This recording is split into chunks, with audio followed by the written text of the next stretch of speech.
My name is Elizabeth Rodriguez. I'm 36 years old, lesbian, pronouns are she, her, hers. My name is Cassandra Stephens. I'm 60 years old, and I am a lesbian, and I go by she, her, hers. I guess I was a late bloomer, so I really kind of, I won't say came out, but more or less transitioned in about 98, 97, 98. Oddly enough, I probably came out a year before you. Okay, okay. I was about, I guess, 16 years old. So, I mean, I was still in high school. And when I came out, it was junior or senior year or something, or somewhere around there. You know that famous word, we're roommates? Yeah. You know? You know, yes. And you know, I've used it. I've used it. Me too. I was roommates for a long time. You know, and it was like roommates with this woman, and then roommates with that one. You know, so went through a lot of roommates. Yeah. You know, you got a new roommate? Yeah, I do. You know, y'all are always doing things together. Yeah, we are. Yeah. You know, and so so I think some of my biggest concerns coming out was my children, because they didn't know.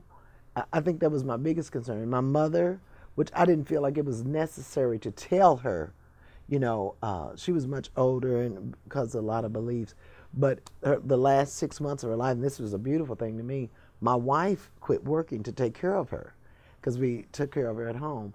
And they went to the doctor one day, and she said, "This is my daughter-in-law." And my wife was like, "Oh my God, she knows," which we knew she knew. We slept in the same room, you know. But it was like, oh, she knows. And she called me. She said, "Your mother just introduced me as her daughter-in-law," you know. And so that was acceptable to me. It was like it wasn't. She knew the love that we had, and I think that was the one thing, is seeing the love that we had was very pure and real. You know, I think when you talk about your mom saying, "Oh, this is my daughter-in-law," it's funny because, you know, it's not like I need to have a conversation with my family and say, this is what I am and this is what I'm doing. I think we had that conversation once. we let time pass and we let it kind of just fall into a natural thing. And now it's as simple as, you know, inviting my girlfriend to a family event, or saying, "Hey, we should go to dinner," or whatever that might be. It's a very different conversation now. I don't have to say, "Okay, well, I'm dating this person and we're going to move in together." It's just like, "Hey, so-and-so and I are moving in together."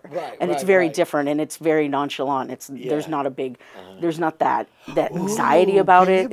She's with a woman and they're living together. Well, and I think even internally, there's that anxiety isn't there. That how am I going to say this isn't there. It's just kind of like, "Oh yeah, I'm looking at a condo or I'm looking at an apartment," and it just flies off your tongue like it's normal. The conversation is so much better. Exactly. I have friends from the past who knew me. I'm from West Texas, from Lubbock, and who knew me there. And it's amazing. I noticed this on Facebook.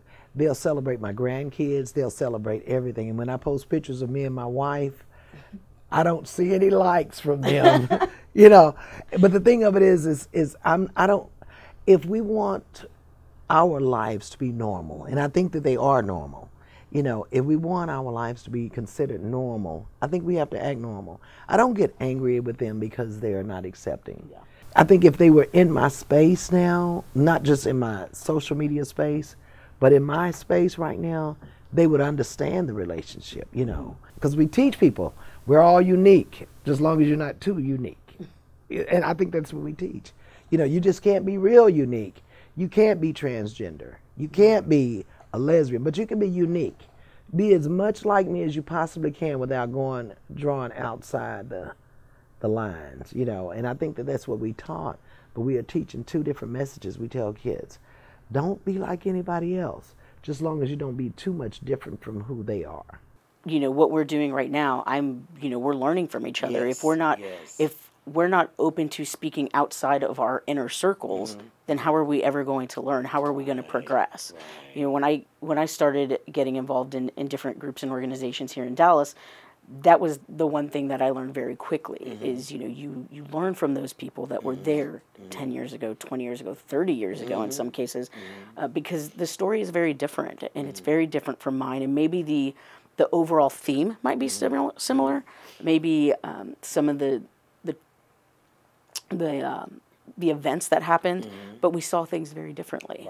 You know, I think one of the most important things that, and we kind of discussed this, for the LGBT community to know is that you don't have to kick and scream for people to notice you. Be you, be confident, know who you are, and just be you. Some people will accept it and some won't.